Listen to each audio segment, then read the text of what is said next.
दोस्तों, श्रावण के दूसरे सोमवार को हम आ चुके हैं शिव तांडव स्तोत्रम के दूसरे श्लोक के साथ, जो कहता है कि जटाकटाह संभ्रमं भ्रमा निलिम्प निर्झरी विलोलवी चिवल्लरी विराजमान मूर्धनि धगत धगत धगत ज्वलल्ललाटपट्ट पावके किशोर चंद्रशेखरे रतिः प्रतिक्षणं मम.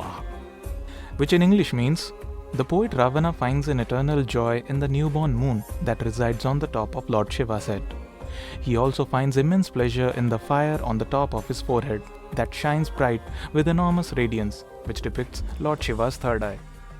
The poet also rejoices in the area on the top of his head, where the divine river Ganga is contained within the metal locks of hair, with its waters trembling, swirling around, and trickling down as he performs his तांडव.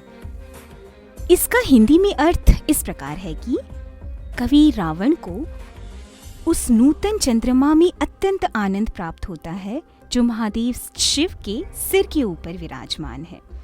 कवि को महादेव के ललाट में उज्ज्वलित आग, जो वास्तव में उनकी तीसरी आंख का प्रतीक है, वहां से भी अत्यंत आनंद मिलता है, क्योंकि उसकी चमक से समस्त सृष्टि प्रकाशमान है.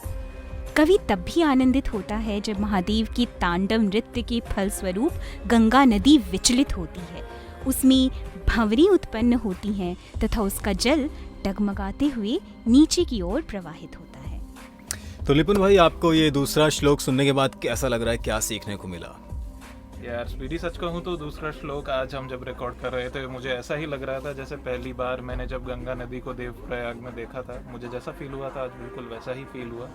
और सबसे ज़्यादा जिस चीज़ ने मुझे इम्पैक्ट किया था, जब आज हम श्लोक में हमने ये जाना कि आज शिव जी के तीसरी आँख की जब बात हुई थी, तो that was mind boggling for me. लेकिन एक चीज़ मैं पूछना चाहूँगा ऋतु, शिव जी के जब हम तीसरे आँख की बात कर रहे हैं, ललाट पे जो तीसरे आँख की जो आज चर्चा हुई थी, तो क्या वो एक पूर्ण रूप से विकसित एक आग्नेय चक्र की बात हो रही है?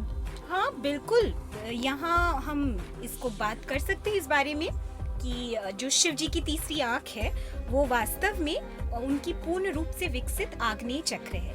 इसके अलावा अगर आपने गौर किया होगा तो इस श्लोक में चंद्रमा की कलाओं से लेकर गंगा नदी के प्रवाह और उसमें उत्पन्न होने वाली लहरों का जो कारण है वो भी एक्सप्लोर किया गया है. साइंटिफिकली किसी भी नदी में वोर्टिसेस या लहरें इसलिए उत्पन्न होती हैं due to law of conservation of angular momentum. और अगर आपने शिवजी का तांडव नृत्य विजुअलाइज किया होगा तो आपको पता है कि उसमें जो स्टेप्स है, he swirls a lot, which again is related to conservation of angular momentum. So it's remarkable the similarities. Simply wow. यानी कि जिसे साइंस हमको समझाने की कोशिश कर रहा है with the concept of conservation of angular momentum, उसे रावण ने इतने सालों पहले ऑलरेडी अपनी रचना में हमको बता दिया था थ्रू शिव तांडव stotram. Simply amazing, mind blowing. Guys, आप हमें कमेंट बॉक्स में कमेंट करके बता सकते हैं कि आप किस दृष्टिकोण से ज़्यादा सहमत हैं. और हमारी सीरीज को प्यार देने के लिए बहुत बहुत शुक्रिया, जिसका नाम है शिव तांडव स्तोत्रम, एक अलौकिक अनुभव. हम मिलेंगे आपको अगले सोमवार इसी वक्त, तो सब्सक्राइब कीजिए रेडियो अड्डा को और प्यार देते रहिए.